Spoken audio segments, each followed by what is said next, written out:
관자하, 명문 동양 문고.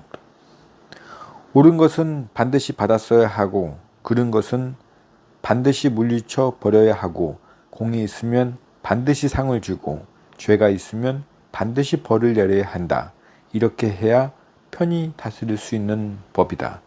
따라서 백성을 다스리는 데는 문물제도나 법령 및 장비를 갖추어야 하며 군사력을 행사하는 데는 술법을 알아야 하며 적국과 싸워 이기려면 도리를 지켜야 하며 천하를 바로잡아 다스리려고 하면 대의명분을 지켜야 한다. 유정자의 정신자세는 알차고 성실하고 후하고 남에게 베풀고 절도를 갖추고 또한 남에게 관대해야 한다. 이러한 정신자세를 가리켜 심술이라 일컫는다.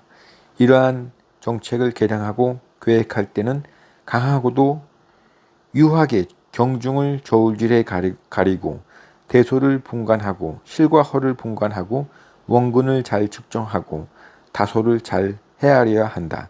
이러한 계책을 가리켜 계수라고 일컫는다.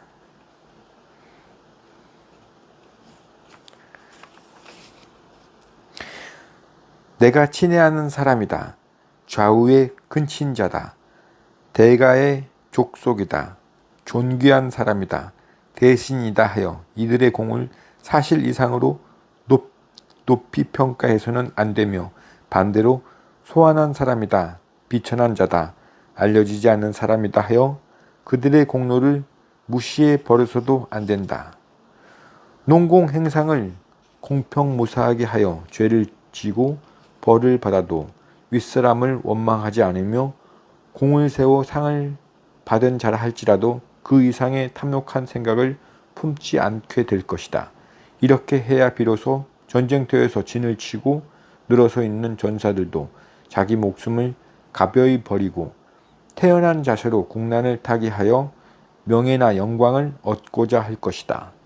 이것이 군사 행정을 다스리는 근본적인 요결이다.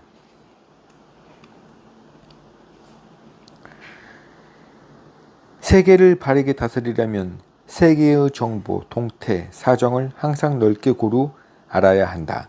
그러나 인간의 힘에는 한계가 있다. 역사의 흐름은 나의 의지나 희망이나 이상대로 흐르고 방향 잡히는 것은 아니다. 초인간적인 힘, 이른바 시기, 때와 천운, 운세라는 것이 작용한다. 따라서 이 때와 운세를 따라 임기응변하고 명석하고 투철한 조치가 있어야 한다. 무릇 적국을 공격하고 토벌하는 원칙적인 길은 다름이 아니다. 반드시 모든 작전 계획을 사전에 국내에서 면밀하게 완성하고 그리고 난 다음에 비로소 국정 밖으로 병력을 출동시켜야 한다. 국내에서 충분한 사전 계획도 세우지 못한 주제에 남의 나라에 출정시켜봤자 그 결과는 뻔하다. 전투에서 이쪽이 패배할 것이고 공격에서 이쪽이 격파되고 말 것이다. 따라서 적국의 정치를 밝게 알지 못하면 그 나라를 정복할 수가 없는 법이고 적국의 사정을 밝게 알지 못하면 그 나라에 대해 출병을 해서는 안 되며 적국이 장군에 대하여 밝게 알지 못하면 그의 앞질러 군사를 움직여서는 안 되며 적국의 병사들에 대하여 밝게 알지 못하면 앞질러 병사들을 풀어 포진해서는 안 된다. 전략가는 다음과 같이 해야 한다. 아군이나 적군 양측의 지리를 정통해야 한다. 분대장이나 반장급인 10장을 잘 장악해야 한다. 매일같이 군수물자를 개량해야 한다. 전투원들을 한마음 한몸으로 묶어야 한다. 천하의 정보를 넓게 탐지하고 있어야 한다. 그리고 임기응변에 대처하는 기묘한 술책을 지니고 있어야 한다. 이상이 군사지휘관이 할 일이다.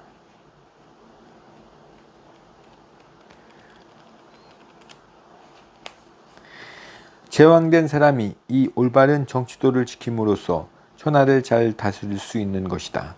또한 제왕된 사람은 앞세울 일과 뒤로 돌릴 일을 잘 분별해야 한다. 백성과 생산을 앞세우면 잘 다스릴 수 있고 통치 계급만을 앞세우거나 교만을 마구 떨면 멸망하고 말 것이다. 따라서 옛날의 형군들은 앞세울 것과 뒤돌릴 것을 잘 분별했었다.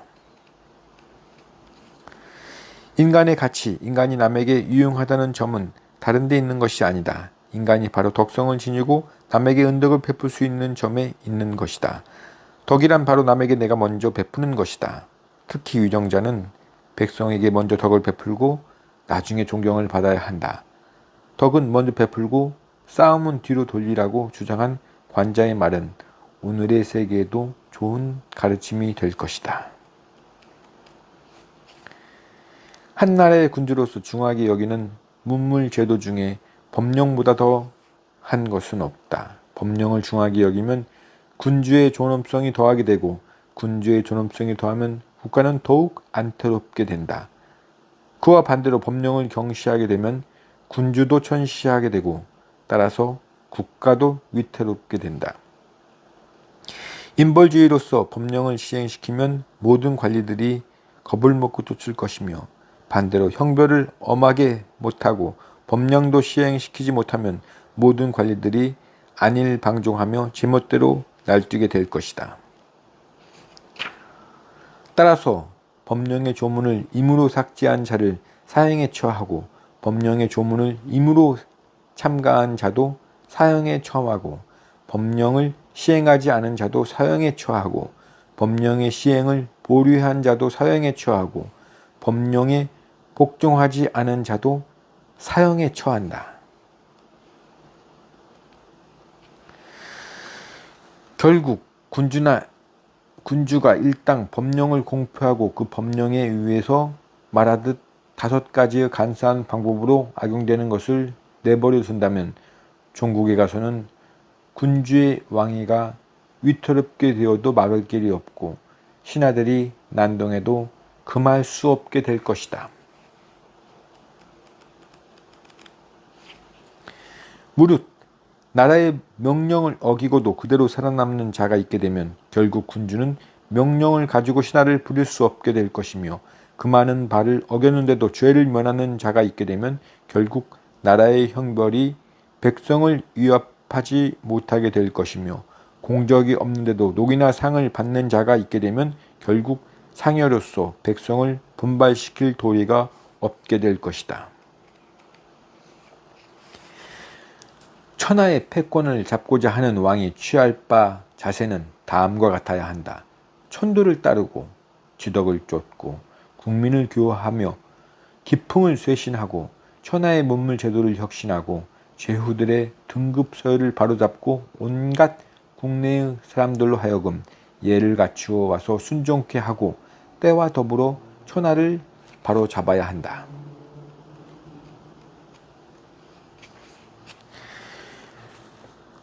명양과 실주의 차이를 인재 활용과 정당 정치에서 예증했다. 인재 등용을 잘못하면 결국 정치는 혼란에 빠진다. 게다가 군주가 궁전 가꾸는 것만 알고 나라의 수비를 망각하면 결국 그 나라는 망하고 만다. 실주란 이렇듯 실정을 거듭하다가 종래의 나라를 잃는 자를 일컫는다. 국가의 세력은 신성한 경제에 이른 정치를 말함으로써 얻어지는 것이다. 다른 나라는 모르는데 나 혼자만이 밝게 알고 있다는 것은 천하를 휘어잡는 데 가장 유리한 조건이 된다. 아무도 모르게 군주 혼자 판단하고 시행한다는 것은 가장 기밀을 잘 지키는 바탕이 된다. 성인은 속에 있는 기밀을 두려워하지만 어리석은 자는 밖에 나타난 사실을 두려워한다. 또한 성인은 증오하는 바를 속에 지니고 있으며 어리석은 자는 증오하는 바를 밖으로 나타낸다. 성인은 행동을 취하기에 앞서 그 결과나 기흉을 미리 감지하지만 어리석은 자는 이를 저지르고 위태롭게 되면 딴 말로 변명을 한다.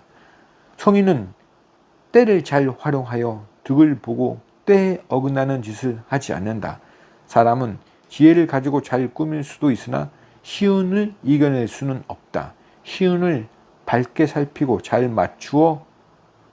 맞추게 되면 작은 시간으로 큰 공을 올릴 수가 있다. 무릇 아무리 좋은 계략이라도 주제자가 없으면 파탄이 나고 모든 일도 말단의 준비가 없으면 망치고 만다. 따라서 성왕은 만반의 준비를 갖추기에 힘을 썼다. 아울러 때를 신중하게 지키고 기다렸던 것이다. 만반의 준비를 갖추고 때를 기다리고 때가 되면 거사를 한다. 이것이 성왕들이 지켰던 원칙이다.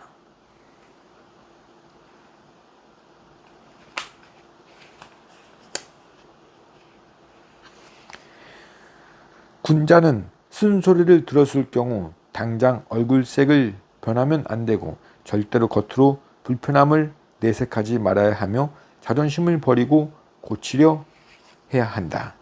결국 평범한 인간이고 아버지고 가장일 뿐이다. 항시 부족하다. 인식하라. 질책을 당연히 여기고 군자이기에 수모를 좋아해야 한다. 그리하여 앞으로 더 나은 인격을 갖게 된다. 자존심을 버리고 진리를 얻게 된다.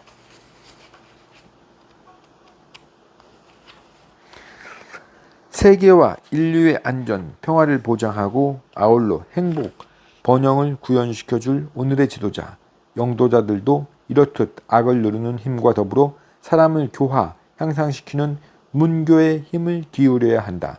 관자는 이미 수천 년 전의 일을 천명해 주었다.